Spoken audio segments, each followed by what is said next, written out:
ئێمە لە بەغداین و باسی ڕۆژمان هێناوەتە بەغدا.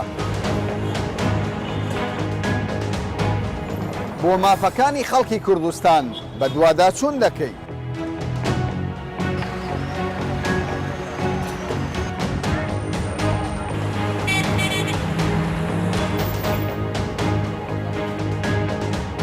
ئەم کاتتان باش. من کامەران حاجی عومەر لەگەڵ هاوکارانم لە باسی ڕۆژ ئەم جارە هاتووینەتە بەغدا و بە دوواداچوون دەکەین لەسەر بودجەی گشتی عێراق و پشکی هەرێمی کوردستان کە دوێنێ لە بەغدا ئەوەی کوردەی ویست تا ڕادەیەک لە بەغدا پەسەند کرا. ئێمە بە دوواداچوون دەکەین لەوەی ئەم بڕە پارەی کە بەغدا بەنیازە ڕەوانەی هەولێری بکات کەی لە هەولێرەوە پارەکە دەچێتە گیرفانی فەرمانبەرانی هەرێمی کوردستانەوە. بە دوواداچوون دەکەین لەسەر ئەو سێ موچەیەی کە تاوکو ئێستا بەغدا پارەکەی بە هەولێر نەداوە. بە دوواداچوون دەکەین لەسەر موچەی پێشمەرگەکانی کوردستان و چەندین پرسی دیکەی تایبەت بە بودجە چۆن ئەم پارەیە ڕەوانە دەکرێ و کەی ڕەوانە دەکرێ و بە چ شێوەیەک متمانە لە نێوان هەولێر و بەغدا هەیە بۆ ئەوەی کێشەی لێ نەکەوێتەوە. لەگەڵمان بن.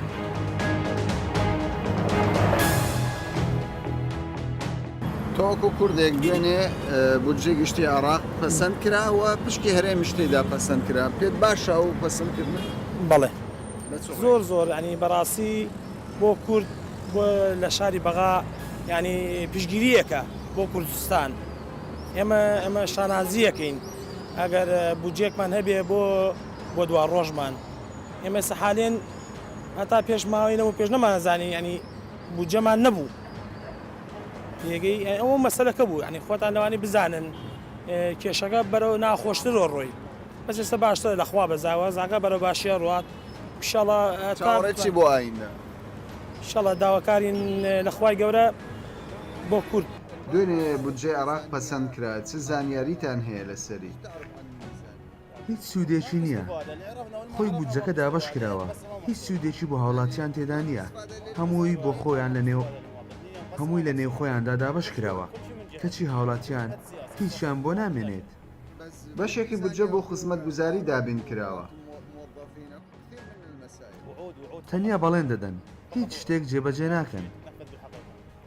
حکوومەت بژاردەی خەڵک نییە. خەڵکێکی ئاڕاستەکرا و دەنگ دەدات. تۆ باسی بودجە دەکەی ئەوە شتێکی زۆر سادەیە. کێشەی گەورە نەبوونی ئاسایشە کە زۆر لە پارە گرنگترە.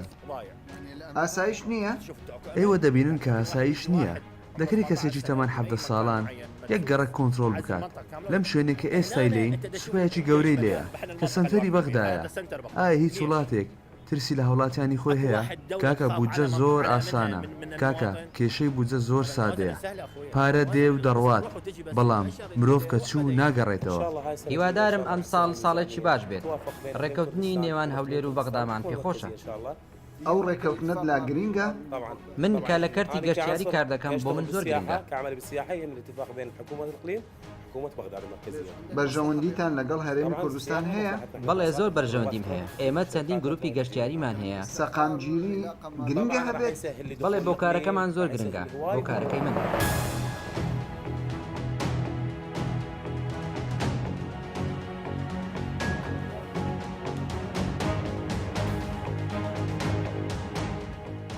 پێشتر هەولێر چاوەڕێی ئەوە دەکرد بەغدا بودجە پەسەند بکات تاوەکو و موچەی فەرمانبەرانی هەرێمی کوردستان لە ڕێگەیەوە بە تەواوی دابین بکرێت. پێتان وایە ئیتر ئەو کێشەیە چارەسەر بوو؟ ئیتر لەمە دووە کێشەی موچە لە هەرێمی کوردستان بەو بڕی کە دیاری کراوە کۆتایی پێ بێت؟ بێگومان بودجەی هەر وڵاتێک بەرنامەی خەرجیەکانە و بەرنامەی هەموو ئیجراعاتی مالی و داراییە بۆ ماوەی ساڵێک کەواتە ئەوەی کە تا ئێستا کراوە بودجەی عێراق بۆ ماوەی ساڵێکە بۆ 12 2019 بۆیە بۆ ساڵی داهاتوو بودجەی 2020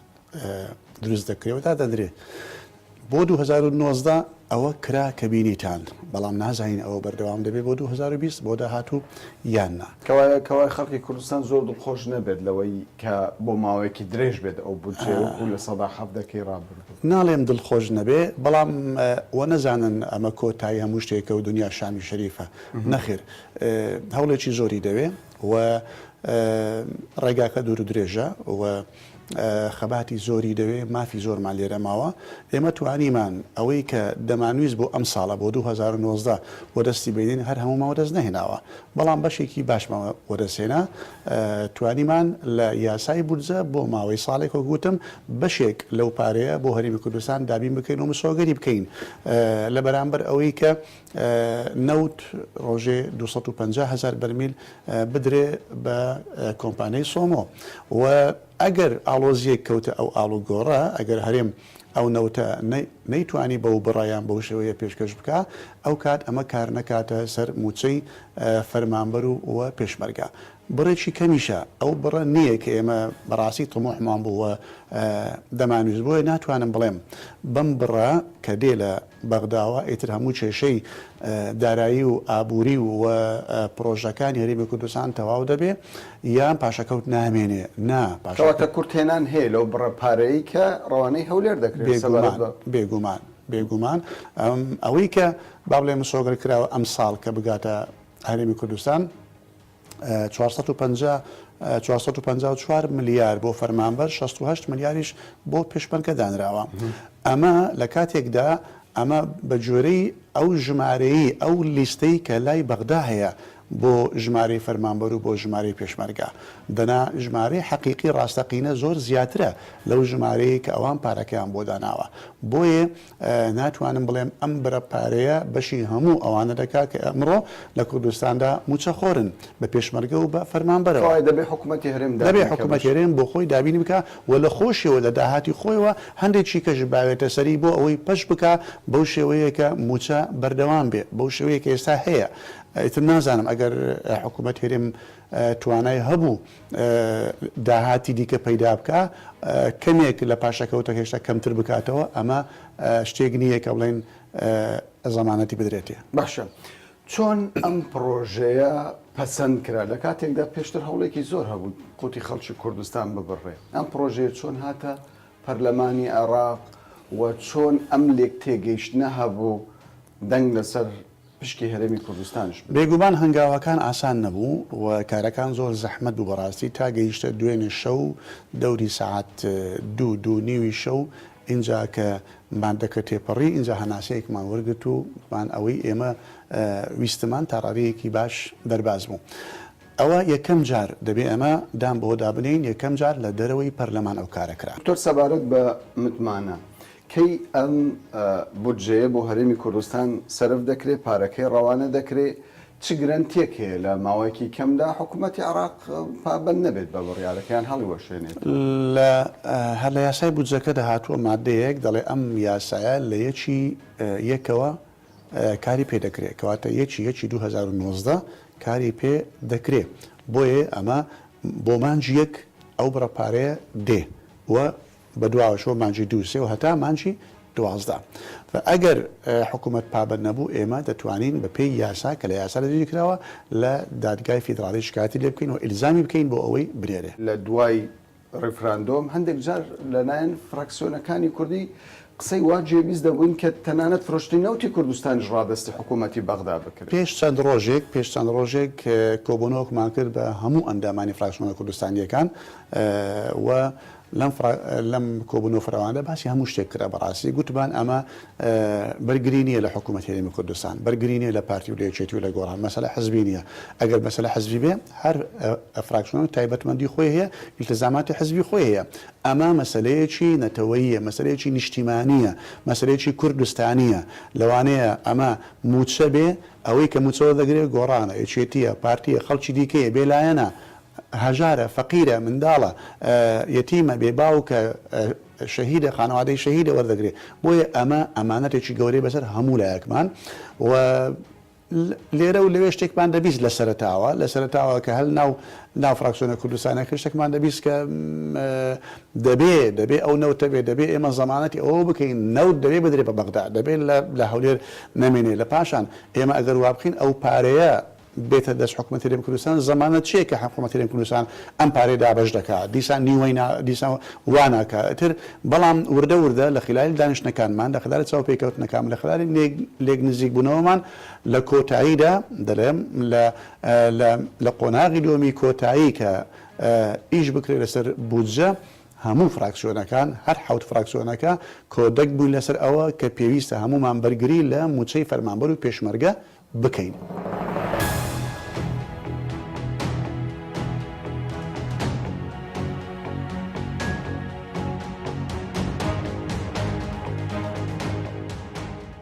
پرۆژە بودجەی 2019 پەسەند کرا. ئیتر بڵێن قەیرانەکانیش لە کوردستان لە ڕووی ئابووریەوە کۆتایی پێهات. بڵێ کۆتایی پێهات بۆ مطلقی ڕەنگە قورس بێ بەڵام پێم وایە 2019 لە ڕووی یاسای موازنەوە لە عیلاقی نێوان حکوومەتی هەرێمی کوردستان و حکوومەتی اتحادی بۆ ناردنی پارە سەردەمێکی نوێ قۆناغێکی نوێیە بۆ چونکە ئەگەر بێت و موازنەوەکو خۆی جێبەجێ بکرێ بە تایبەتی مادەی دە و حکوومەتی هەرێمی کوردستان ڕۆژانە 250,000 بەرمیل نەوت بنێرێ لە سەروی 10 تریلیۆن نزیکی 11 تریلیۆن دینار بۆ هەرێمی کوردستان دیاری کراوە هەڵبەتە بە پێشمەرگەوە ئەگەریش نەوت نەنێرێ ئەوە موچەی فەرمانبەران کە تەعویزاتی مۆزەفینە و زائیدەن مەسلەی پێشمەرگەش کە 68 ملیاری ماگانەیە ئەنێردرێ یعنی ئەگەر حکوومەتی هەرێم نەوتیش نەنێرێ ئەم پارەی هەر بەردەوامە بێ کە خۆتان نزانن ئێستا و لە ساڵی 2010دا لە دوای ڕفراندۆمەکەەوە 370 ملیارە هات ئێستا زیاتر ئەڕوا و ئەن لە سەروی 500 ملیارەوە ئەڕوا و ئەو بڕگەی جیم لە مادەی دە زمانی ئەوە دەکات کە ئەگەر بێت و حکوومەتی هەرێمی کوردستان نەشی توانی ئیلتیزام کە یاخود ئیلتیزامی نەکرد کە من بخۆم پێم وایە ئیلتیزام بکە باشە و ئیلتیزام بکە ئەبێ بە سەفحەیەکی نوێ بۆ ساڵی 2020 کاری ئێمە لێرە ئاسانترەکە چکە خۆتان نزانن دوێنێ لە ناو پەرلەمانی شایانی دژاتیشی زۆری ئەو مادەیە هەبوو هەنێک دەنگ بەرز بوونەوە بۆی کە مادەکە بخەن بەڵام سوپاس بەخۆیانی توانیمان تێی بپەڕێنین بەڵام لە هەموو بارێکە بەراورد بە 2010 بە 2017 بە 2016 پێم وایە 2019 بەو لێک تێگەیشتنە موچەی فەرمانبەران باش دەبێەوە حکوومەتی هەرێمی کوردستان توانای ئەوەی دەبێت کە سیستمی پاشەکەوتی موچە هەڵگرێ بە تەواوی بەڵێ لەبەرەوەی کە ئەو پارەی کە ئەڕوا بۆ هەرێمی کوردستان و هەرێمی کوردستان نەوتیش ئەگەر هەمووی بفرۆشێ ئەو 420,000 یاخود زیاتریشە کە لانی کەم ئەوەی کە بەداتەکان لای ئێمە ینی بەو بڕەپارەی کە بەغدا بەو بڕەپارەی کە بەغدا ئەینێرێ بەو بڕەپارەی کە ناتوانێت موچەی تەواوی فەرمانبەران دابێت من نازانم ینی خۆی مشکلەکەەوەیە یەکێک لە کێشە زۆر گەورەکان کا کامەران بریتە لە خشتەی موچەی فەرمانبەران کە بەداخەوە حکوومەتی هەرێمی کوردستان هەتا ئێستا عاجزە و نەیتوانی و ئەم خشتەیە پاکاتەوە و هەموو حیزبەکان هەموو لایەنە سیاسیەکان تەنانەت ئەوانی لە حکوومەتە بەشدارن تەنانەت حکوومیەکان خۆیان ئەڵەن ئەم قائیمەیەکی پاک نییە پڕێتی لە بندیوار پڕێتی لە ناوی دووبارە پڕێتی لە مەحسوبیەت و مەرسوبیەت کاتی هاتۆ پاک بکرێتەوە یعنی مەگەر بمانەوێت تەسیس یاخود ئەساسێکی جدی بۆ حکومڕانێکی تەندروست دابنین ئەبێ قائیمەی موچەی فەرمانبەران دیار بێ ئەبێ دەرەجاتی وەزیفی دیار بێ ئەبێ موچە ڕێک بخینەوە ئەبێ وا بکەین کە فعلەن چۆن ئێستا جدولی قیوەی عامیلە هەیە لە چوارچێوی موازنەیە هەموو ساڵێک لە جدولی جیمە موازنە بۆمان ئەنێرن هەر وەزارەتێک دیارە چەند کەسی هەیە چەند دەرەجاتی هەیە زۆر گرنگ باشە بینە سەر ئەوەی کە دەڵێ وەک خۆی تعاملی لەگەڵ بکرێ پەیوەندەکانی بڵین هەولێر و بەغدا باشتر دەبێت چه گرنتیەک هەیە ئەوەی حەیدەر عەبادی بەرامبەر بە هەرێمی کوردستانی کردووە عادل عەبدولمەهدی دووبارەی نەکاتەوە بە یەک ئیمزای ئەو قەلەم ڕای بگرێ خۆی لە ڕاستەوە پرسیارێکی باشە عەبادی تەعنی ئەکرد یان تەعنی ئەو مادانەیە کرد لە مەحکەمە کە پەرلەمان گۆڕانکاری تیا ئەکرد سەن لە ڕابردووەمە 2 ملیارمان بۆ هەڵا بجێدانا بۆ تەعنی کەت ڕایگرت یعنی جاریش کە دامان نایەوە تەبعاً ئەم جارە بۆ ئەوەی کە زمانێکی باشتر وەربگرین اتفاقمان کردەوە لەگەڵ سەرۆک وەزیران و پەیوەندیمان پێوە کردووە و لیژنەی مالیە تەبعاً نەکردتەنە وەکو کوردەکان کە ئێمە هەر تەعدیلێک بکەین ئەوە نابێت تەعنی بکەن يعني او صلاحيات باڵێ. لا لا لا نا ئەمە خۆی بە اتفاقکرێ مە بە اتفاقکرێ یعنی ئەبێ اتفاق بکەی لەگەڵیا و دوای ئەوە تەنانەت ڕێوشۆنی تریش ئەگرینە بەر ئەگەر بێت و بۆ نمونە ئەمانەی عامی مەجلسی وزرا بیەوێت تاعنی هەرمادەیە بکار ڕێشۆنی تریشمانێ کێسا نامێ باسی بکەم بەڵام لانی کەم زمانی ئەومان وەرگتۆ کە تەعەن ناکرێ و هەوڵیشمان داوە لە موازنەیە پارەی تر لەم لەولا پیا بکەین بەڵام با بڵێن ئەعبائی مالیان قورسایی دارایی نەخینە سەر حکوومەت زیاتر و ئەوەشی کە پەیوەستە بە مادەکانی پەیوەست بە هەرێمی کوردستان هەرتەنها بڕگەی جیم نییە لە هەموو شوێنێکە کە وەفرەی مالی هەبوو بێ نرخی نەوت بەرز ببێتەوە یان دەرفەتێک هەبوو بێ حالەتەکان دۆزیتەوە مع مراعاة حصة إقليم كردستان يعني مراعاتي حصة إقليم كردستان من تياداناوا لحالتي وفرها لحالتي برزبونوين سیارم زۆرە سەبارەت بە ئەو سێ موچەیە کە حکوومەتی عراق پێویستی دەکرد لە ساڵی 2010 بدات بە فەرمانبەرانی هەرێمی کوردستان بۆ ئەو چارەسەرێک دۆزراوەتەوە خۆ لە ڕاستیدام چارەسەر بە پلەیەکەم زیاتر لای وەزارەتی مالیەیە بەڵام ئەم 370 ملیاری کە لە ماوەی ڕابردوودا اتفاقی لەسەر کراوە ئەبێ بنێردرێ بۆ هەرێمی ئەبێ بنێردرێ بۆ هەرێمی کوردستان و بەڵام سەقفێکی کات دیاری نەکراوە لە ڕاستیداەوە وەستێتە سەر معالەجی وەزارەتی مالی چکە خۆتان نەزانن دوای یەکیەک يعني لە عراق ساڵی دارای لە یەکێک و بۆ یەکە لە دوای یەکێکەوە حسابات سفرە بێتەوە وەزارەتی مالیە چۆن ئەمە معالەجە دەکات لە ڕاستیدا ئەمە قەزیشی تەنفیزیە بۆ لەبەرەوەی ئەم 370 ملیارە بە اتفاقێک نێردراوە چوارچێوەشی تەشریعی نییە قانونی نییە بەڵام من بۆ خۆم پێم وایە کا کامەران عادەتەن موازنە یاخود ناردنی پارە لە بینی بەغداد و هەولێر دوو جانبە جانبێکیان کە یاساییە ئێمە لە بۆ 2019 هەموو کنوکە لە بەرەکانی مانگرتووە جانبەکەی تری سیاسی ئەگەر سیقەی سیاسی متمانەی سیاسی پەیوەندی سیاسی تێک بدرێ و نەپارێزرێ و بە خطابێکی مۆزوعی دوور لە تەشەنوجات و دوور لە مزایدات و دوور لە کەف و کۆڵ تێک نەدرێ من بۆ خۆم پێم وایە ئەم دوانە زمانی ئەوەن کە 2019 وەزعی دارایی وەزعی ژیانی خەڵک باشتر بێ یاساییان کون بڕمان کردووە ئەوەشی پێویستە بە مەسەلەی متمانەی سیاسیەوە کە بێ بپارێزرێ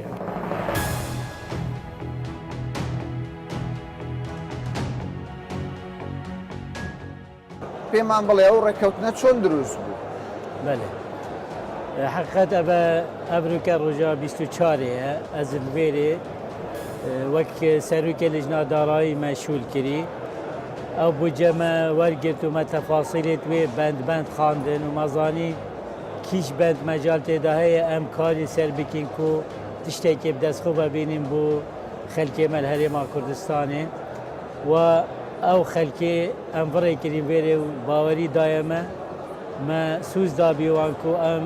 مستحقاتێتوانیە دارایی و ئابووری بینین باشە ئەوەی کە ئێوە ڕێککەوتن پێت وایە ینی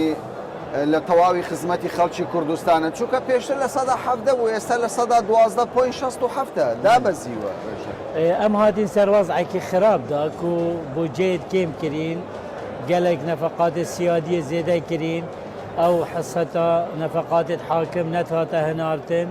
ما دەستکاری تێدا کردن مەشیا ئەم بودجێکی دەستخۆ ببینین کوت مەسلحەتە هەرێما کوردستانێدا بێت ئەو ماداتنا بودجێدا ئەم بسعەتا پێوێت ماین حتا ما سیاغە کردی و ما ئێخسیەتنا بودجێدا و ئەم ڕۆژایت پێ بە ماین حتا مەشیا ئەم قەناعەتێکی بۆ لایەنێت عەرەبی چێکین و لایەنێت کوردی ڕاستی ئەم یەک دەنگ بین هەر پێش لایەنە مە ئێک دەستشول کرد مەشیا ئەم خەڵکێکی زۆر لە کوتلەکانی عەرەبی سوننە شیعە بەشێکی زۆر بینیمان لە ڕابردوو دژی قوتی خەڵکی کوردستان بوون ئێستا چۆن ئەو قەناعەتە دروست بووە و ئیرادەیە چۆن دروست بوو ڕازی بن مەسەلەکە لە دەرەوەی پەرلەمان بوو یان لە ناو پەرلەمان ئەول جارش ناف لیژنا دارایی مە قەناعەت بووان چێکرد مە برادەرینی گەلوان کرد باوەری دانەمە مەوەزعی خەلکێمە بووان گوت و مەگوتەوان ئەمێ کاریتکن بۆ عێراقێکی بتنێ قەناعەت بووان چێبی پشتینگێ ئەو لیژنا مالی ئەندامی تێدا هەمی کوتلانە پڕێوان مەهێلا ئەو تەسیرێ سەر هەمی کوتلا خوبکەن و مەشیا ئەمل هولا پەرلەمانی دەرباز باشە دۆستی ئێمە چێ بوو لەم پرۆژەیەدا ینی ئەوانەی کە دژی قوتی خەڵکی کوردستانیش بوون چێ بوون دەست پێکە یعنی تەیار حکمە و دەولەت قانون بزەحمەت بین بەس دیمایەکی ئەو جهاتن سەر خەڵی و قەناعەت پێکردن بەس ئەبێدی کوتلێ دی هەمی برادەر بین و هاریمەکردن و وەت مەسلحەتدا باشە سەردانەکەی سەرۆک بارزانی بۆ بەغدا چەندە ڕۆلی هەبوو لەوەی کە ئەم بودجەیە پەسەند بکرێت. بله اكيد سردانا جناب سروکی دەستپێک بی ئەوی ئەساس چێ کرد بۆ وان پەیوەندیە بۆ مەڕێک گەلێکی بسانایی کرد و ئەم بشین قەناعەتی بۆوان چێکین و کورد وان هێلایە حتانو کە بەشێکش عێراقی و بێت مستحقاتی توانێ دارایی ئابووری بێنە هێناتن دیو دستوری عێراقی ئەوێک و حەکەمت نابەینامە واندا.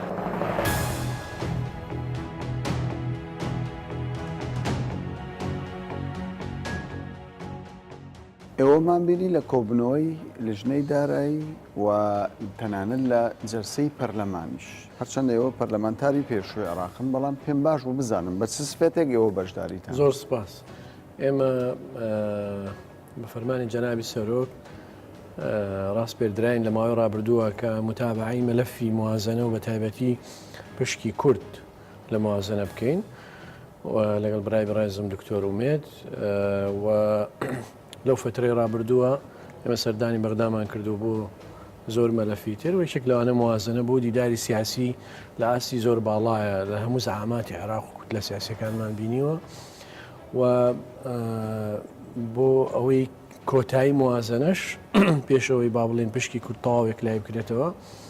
جەنابیان ئەمریان فەرموو کە ئێمە بە نوێنەرایەتیان بینن بەغدا و لە نزیکەوە چاودێری پشکی کورد بکەین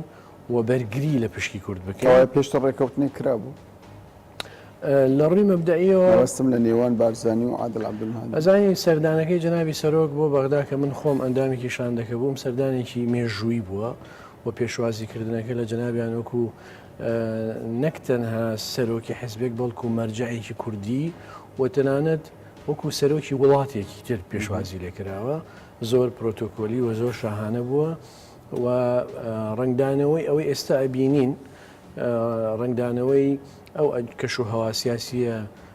ئەرێنیە بووە لەکە لە ناو کۆبنەوەکانە ئێمە بینیومانە کاتی خۆشی من ئاماژەم پێکرد بە قۆناغبەندی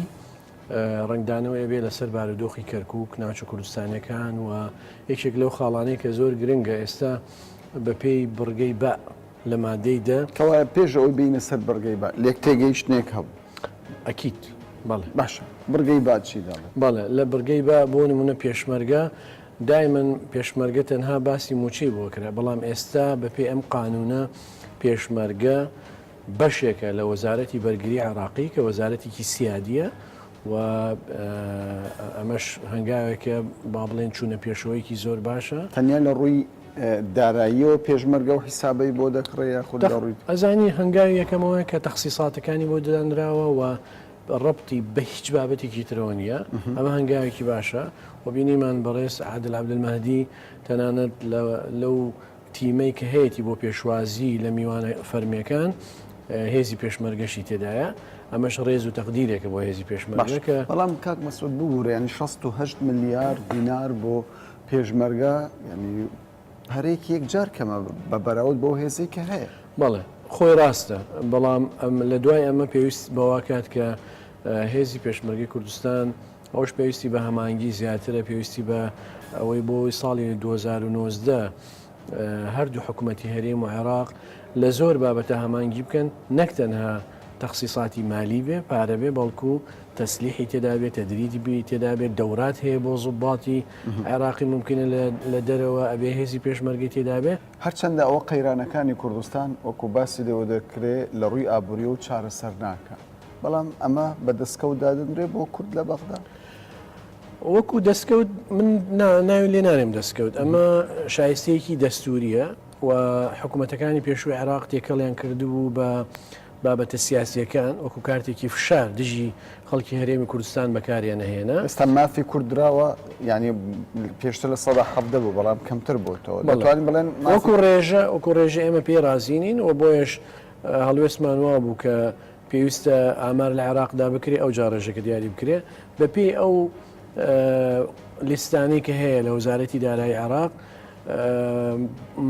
با بڵێن مەبلەغێک بۆ هێزی پێشمەرگە و مەبلەغێک بۆ موچەی فەرمانبەرانی هەرێم دانراوە ئەم موچەیە زۆر کەمترە لەوەی کە لە هەرێمی کوردستان خەرجەکرێ بەڵام هاوکارە بێت بۆی هەرێمی کوردستان لە قۆناغی داهاتوو بتوانێت وەزع اقتصادی باشتر بکە و هەم سەقامگیری سیاسی هەم سەقامگیری کۆمەڵاتی